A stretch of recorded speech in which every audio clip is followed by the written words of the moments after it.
Hi there, I'm Seema and today we are making farfalle pasta, the bow tie one. Let me show you this one. So I have already cooked it in plenty of water and we are going to be putting onions, tomatoes, garlic and pesto. Does that sound good? So I have the pan that has been heating. I'm going to turn it really high and we are going to be okay. Yeah, let me add this. So the reason I add onion first before the oil, because usually people add oil first and then whatever you are adding. The reason I do it this way so that the onions can sweat a little bit before the oil is introduced, and that makes the onions brown easily. So that's kind of the idea here.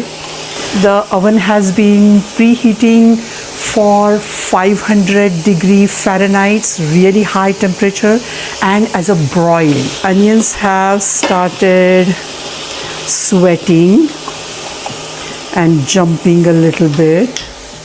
There you go. Okay, I'm going to add oil. I usually use avocado oil. Feel free to use any oil that can stand high heat. Okay, so we have oil here. By the way, the entire recipe with all the details have been given for you, so you can check the recipe details later. Okay, and I'm going to sprinkle some salt in this so that the moisture comes out quickly and we get browned onions really quick. Okay, so this is the only salt that I'm going to add, so it may seem a little bit more, but once the things start going in, then it's not going to be that much more. Okay, now about the pasta. Actually, it has been drained, so I think I can put it here. I had a plate underneath it. So the pasta, whether it's this pasta or any other pasta, now some people like it al dente, some people like it really well cooked. So if you follow the instructions that are given on your pasta packaging, you will land up with al dente pasta. Now I personally like it a little bit more cooked. So I usually go like a 1.5 times of what they have given on the packaging. So if the packaging says 8 minutes, I just go 12 minutes and I get like perfect pasta. So this one has been cooked for 12 minutes. Now, one sort of the bad thing about cooking the pasta a little bit longer, they kind of don't retain their original shape. So you may see closely, if you can see, some of these the bow ties have started opening up. I mean, when they were al dente, I was able to see them like a really well tied bow tie. Now they're slightly like loose bow tie, and if you cook it even more, it's going to be even like flat. The bow ties that are not at all tied. Okay, the onion is just right. By the way, I chopped this a little larger than usual chopping of onion. Do not chop finely because we are not trying to create garlic, crushed garlic. We are not trying to create any sauce as such. We just want sufficient things to give the taste to our pasta. That's what we are doing here. So garlic goes in. Now along with that, I want to put some aromatics here. I have Italian seasoning. So I'm putting it right now because I want them to be toasted a little bit. You know what? I'm just going to, because it's kind of difficult to put. Okay. And little bit of crushed chili. You don't have to, this is optional. If you feel that you don't want anything spicy, you don't need to put it. I'm going to put just a little bit just to give that small kick. Okay, that's done. Okay, sauteing. So we have garlic. The flavors. Because the Italian seasoning, when it hits hot oil, it suddenly releases all the flavors at once. Like everything at once. Okay, next goes the pepper. Freshly ground black pepper. A little bit heavy hand on the pepper so that you get nice flavor of pepper in your prepared dish. And next goes tomatoes.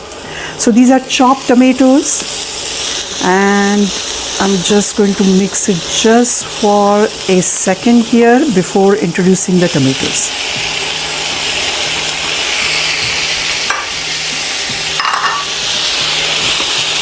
Just heat the tomatoes and just get a little bit cooked. They don't have to be overcooked or like mushy or anything like that.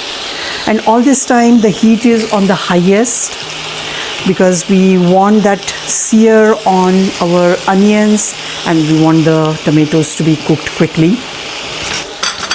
I have a dish, glass dish. Let me reduce the flame. Okay, so this is a glass dish. What I'm going to do is I'm going to take some of the, okay, I have melted a lot of butter here. Okay, some of the butter I'm going to just put it at the bottom and sides of the dish so that nothing sticks later on when we bake the pasta in it. Okay, so that's what I'm doing right now quickly. Okay, so we are done with that. I'm going to turn this off. Next goes, okay, next goes the pasta.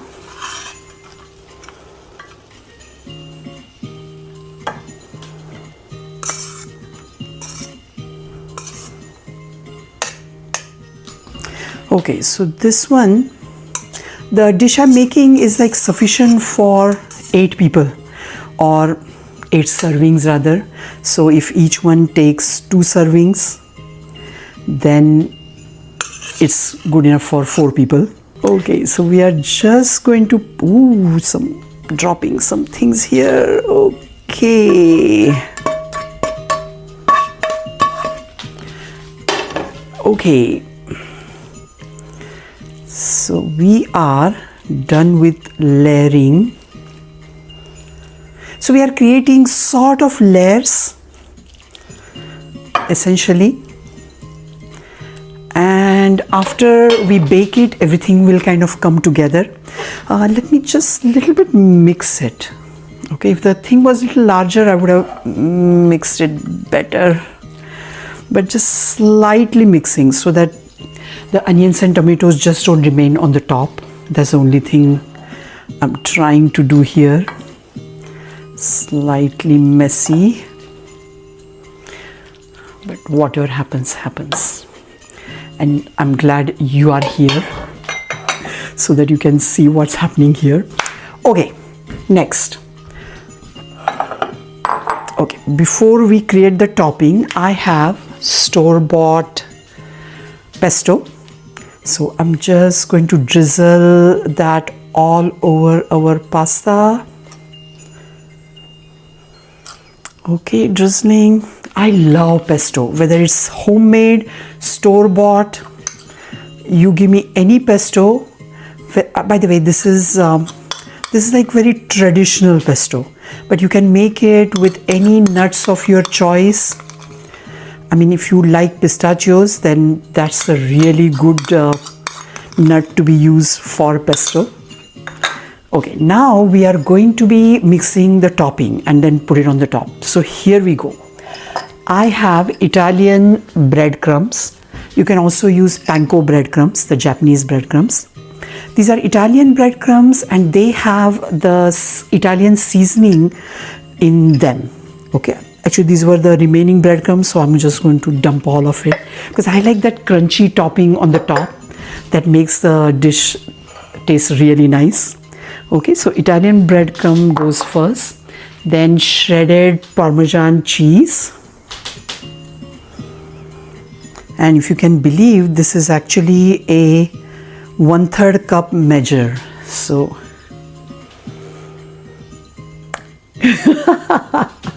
little fun there, a kitty cat. Okay, next goes the melted butter. Okay, we are done with that. And I'm just going to mix it. So just mixing it, nothing else to be added here. Later on, I'll be chopping some parsley and add on the top once it comes out of the oven, because I don't want the parsley to change color and just like get burnt. That's not a pretty sight. Okay, so mix it really well so that the whole thing is combined and becomes a little bit crumbly, so as if it's like some crumbs are there. And just lay it on the top.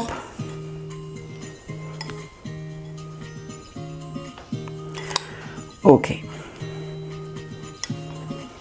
almost done.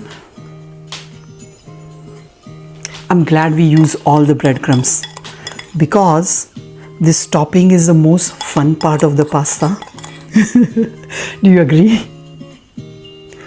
I mean, everybody wants the topping. Okay, we are done here, and this will go exactly for 2 minutes in the oven. Okay, so I'm going to run to the oven, put this in the oven, and I will be right back. Now 2 minutes for that. While we are doing that, 2 things we are going to do quickly. One is, I have a part of the baguette here, really nice. I'm reheating our pan here because I want to make crostini real quick. So we are going to use this time we have together to make some crostinis and put them like on the side, tuck them on the pasta before serving.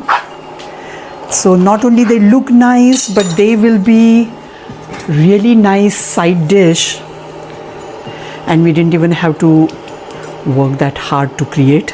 So little bit of oil, and pan is on high, and I'm going to just put these slices, arrange them whichever way we can get maximum slices here. Oh, okay. I thought we'll be running out of space there, but guess not. This is a flat leaf parsley. So the way I handle parsley is, when I get it from the store, I wash it up, remove any things if they are already like yellowed, just remove them, and put it in like a water thing here. Okay, a cup of water, and it remains, and just change the water every other day or so, so that it doesn't get spoiled, the water doesn't get spoiled. And also make sure that no parsley leaves are dipped in the water there. So it should be just, oh, another important thing, the other end of the parsley, I chop it off so that it's fresh and it can absorb the water very easily. Okay, so I think we are almost sufficient parsley. And what's happening here? Okay, almost, maybe another few seconds before we turn them. And I need to get this for turning.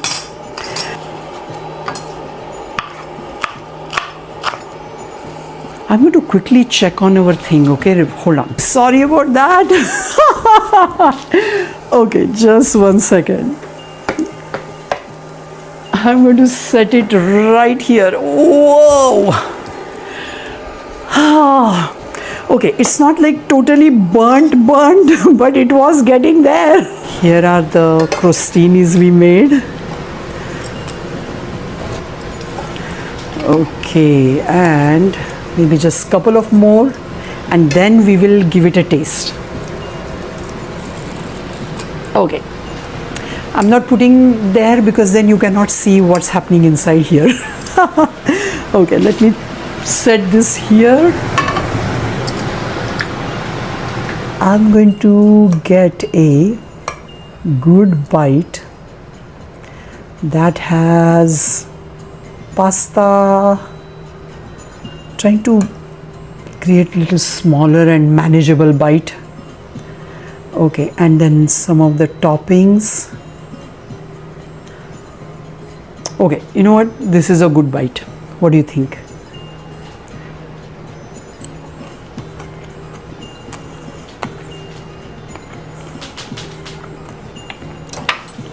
It's an Italian opera. Oh, wow. You know what? Just make a little bit of adjustments in the temperature there and you will be okay. So instead of 500 degrees that I put, next time I'm going to control the temperature of the broil, because the broil on my oven has like 2 broil buttons and that goes to 500 degrees immediately. I'm going to make it 400 degrees so that it, but you know, whatever that burnt things are, those are tasting wonderful. So until next time, until the next video, bye, see you soon. Okay, bye-bye.